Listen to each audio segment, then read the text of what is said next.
Hey everyone, this is me Nada Faral. Welcome back to my channel. Welcome back to another new video. और इस video के अंदर मैं आप लोगों के सारे क्वेश्चंस को ना सॉल्व करने जा रही हूँ, ठीक है। सो इस वीडियो को एंड तक देखिएगा और अपने प्यारे प्यारे खूबसूरत कमेंट्स को कमेंट बॉक्स के अंदर छोड़ दीजिएगा।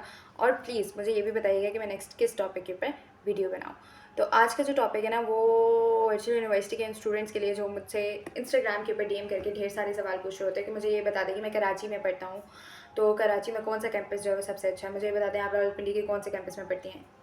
तो मैं नहीं बता सकती हूँ यार, मैं कैंपस का नाम नहीं बता सकती, लेकिन मैं इतना ज़रूर बताऊँगी कि मैं रावलपिंडी के कैंपस में ही पढ़ती हूँ। और मेरी वीडियो में साफ साफ नज़र आ भी चुका है कई बार कि मैं कौन से कैंपस में पढ़ती हूँ। मैं क्या पढ़ी हूँ? मैं मैथ कम्युनिकेशन पढ़ी हूँ, मीडिया साइंस पढ़ी हूँ। मैथ कम्युनिकेशन क्या होता है? मैथ कम्युनिकेशन में एक्चुअली हम पढ़ते मीडिया स्टडी ही हैं। और मतलब क्या है मैथ कम्युनिकेशन का, मैं पहले भी वीडियो में बता चुकी हूँ कि मैथ्स का मतलब होता है large number of audience and communication का मतलब होता है बातचीत करना। तो मतलब लार्ज नंबर ऑफ ऑडियंस के साथ बातचीत करना, और इसमें हम मीडिया को इन्वॉल्व इसलिए करते हैं क्योंकि media is a mean of communication.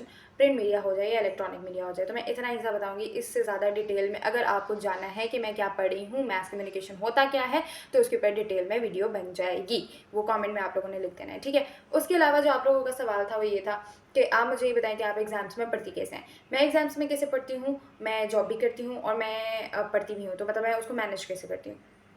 बहुत सारे लोग जो जॉबियंस होते हैं जिन्होंने अभी अभी अप्लाई किया है वर्चुअल यूनिवर्सिटी में, और वो लोग बहुत डरे हुए हैं कि ओ यार मेरी जॉब भी है और मैंने ये सब मैनेज भी करना है, तो मैं किस तरह से मैनेज करूँगा या करूँगी। तो उन लोगों के लिए मैं ये वीडियो इसलिए भी बना रही हूँ ताकि उनके अंदर थोड़ी सी मोटिवेशन आए। जॉब के साथ साथ आप अपनी पढ़ाई को ईजिली मैनेज कर सकते हो। ऐसा नहीं है कि आप लोगों ने 8 बजे की क्लास लेनी ही लेनी है और 8 बजे आप लोगों ने लिंक को ज्वाइन करना ही करना है और क्लास लेनी ही लेनी है। ऐसा बिल्कुल भी नहीं होता। आप लोग आराम से अपने टाइम के ऊपर, जब आप फ्री हैं, आप उस वक्त अपनी क्लास ले सकते हैं और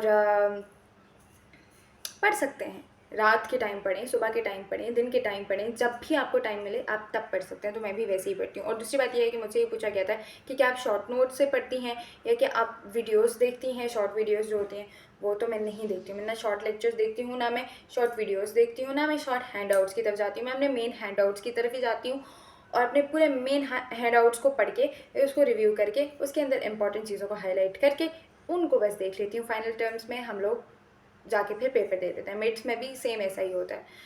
और नए स्टूडेंट्स मुझसे ये पूछ रहे थे कि पेपर पैटर्न क्या होता है। एमसीक्यूज बेस्ड पेपर कुछ अब आ चुके हैं, जैसे CS 101 का पेपर हो गया, तो यानी कंप्यूटर साइंस का पेपर जो है वो हमारा सारा एमसीक्यूज बेस्ड होता है। इसी तरह इंग्लिश के कुछ सब्जेक्ट्स हैं जिनमें आपका पेपर जो होता है वो सारा एमसीक्यूज बेस्ड होता है।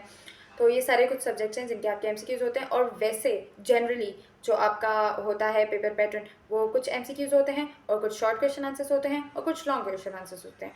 नॉर्मली होता यह है मिड टर्म्स में आपके 18 एमसीक्यूज होते हैं, इफ़ आई रिमेंबर करेक्टली और not, correct me if I am wrong, क्योंकि मुझे सही से याद नहीं है।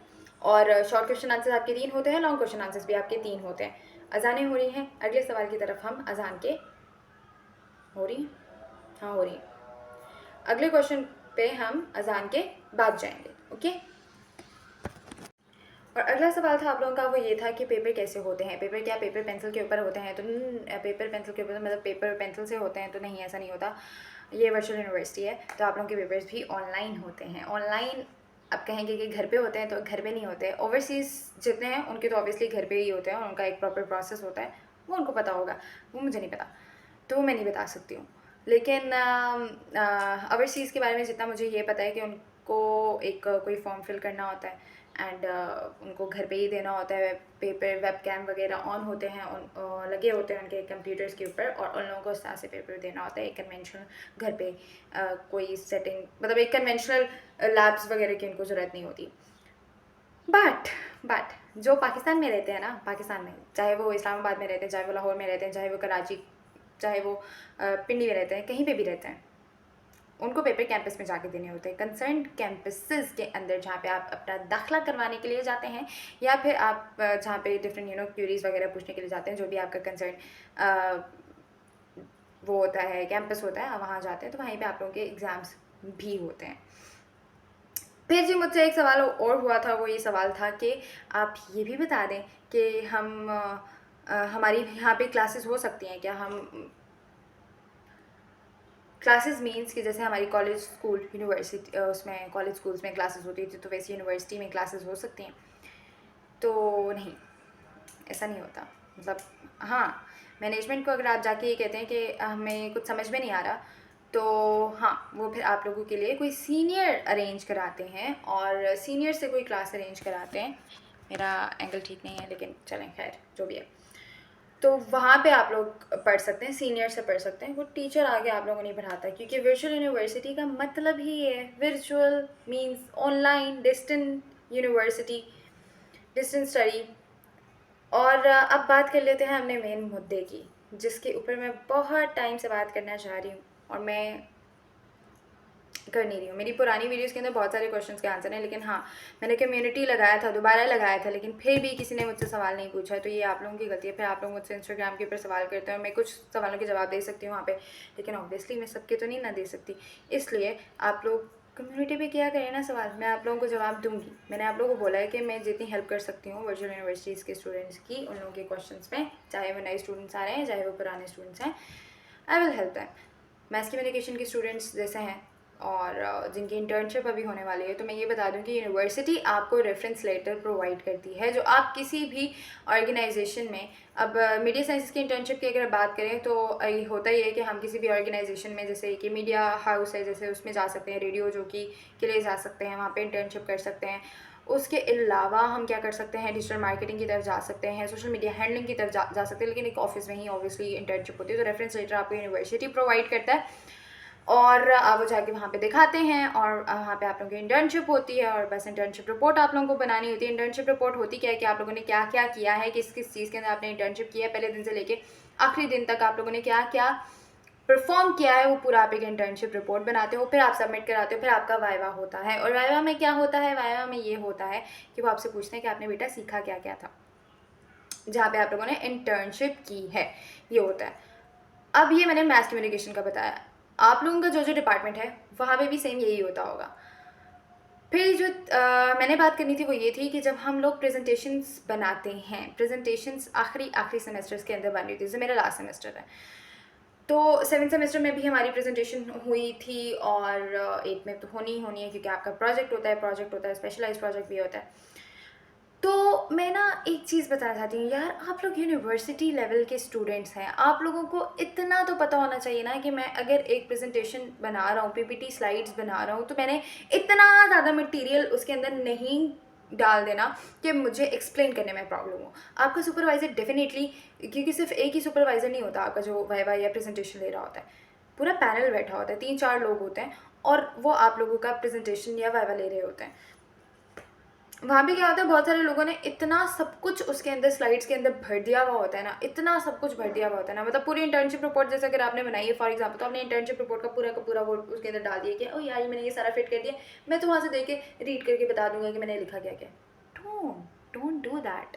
प्रेजेंटेशन के बेसिक्स अगर आप लोगों को सीखने हैं तो भी आप लोग कॉमेंट करें, मैं आप लोगों को कॉमेंट सेक्शन पढ़ के देखूंगी कि मुझे उसके ऊपर वीडियो बनानी चाहिए, तो मैं उसके ऊपर एक डिटेल वीडियो बनाऊंगी कि एक अच्छी प्रेजेंटेशन आप किस तरह से बना सकते हैं और किस तरह से प्रेजेंट कर सकते हैं। बिकॉज मैंने देखा है अभी लास्ट सेमेस्टर जो मेरा गुजरा है उसके अंदर कि बच्चे प्रेजेंट कर रहे होते हैं, स्लाइड्स को जस्ट रीड कर रहे होते हैं, this this this this this this that, and supervisor continuously ये कह रही होती है, कह रहे होते हैं कि बेटा don't read, just explain the point, कि आपने लिखा क्या है, उस पॉइंट को आपने एक्सप्लेन करना है, आपने रीडिंग नहीं करनी, वहाँ पे आपने रीडिंग नहीं करनी होती, तभी आप लोगों के मार्क्स कम आते हैं और फिर आप लोग ग्रेड्स कम आ जाते हैं, CGPA डाउन हो जाता है। तो उससे बेहतर नहीं है कि आप लोग इसके सीख लेंगे प्रेजेंटेशन किस तरह से बनानी है। और अगर आप लोगों ने सीखना है और आप लोगों को पता देखना है कि यार हम किस तरह से प्रेजेंटेशन की तैयारी कैसे कर सकते हैं, प्रेजेंटेशन स्लाइड्स कैसे बना सकते हैं वर्चुअल यूनिवर्सिटी में रहते हुए,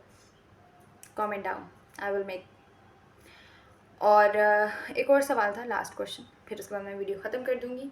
फिर आप लोगों के मज़ीद अगर और क्वेश्चन हुए इस वीडियो के नीचे तो मैं फिर उसका जवाब दूँगी। लास्ट क्वेश्चन ये है कि वर्चुअल यूनिवर्सिटी फ़ेल कर देती है बहुत ज़्यादा,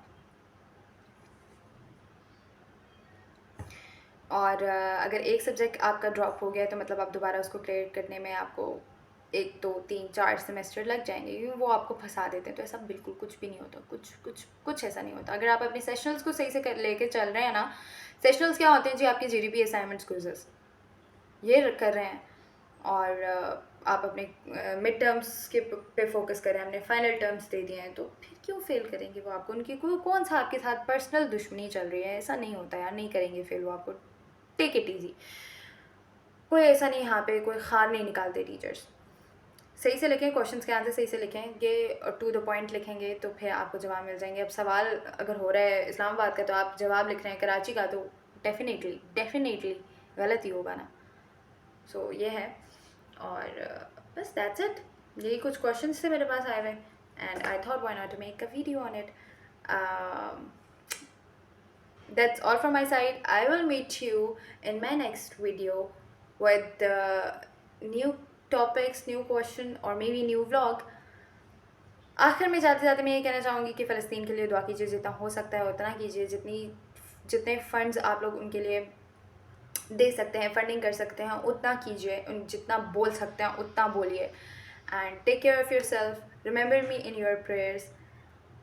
अल्लाह हाफिज़।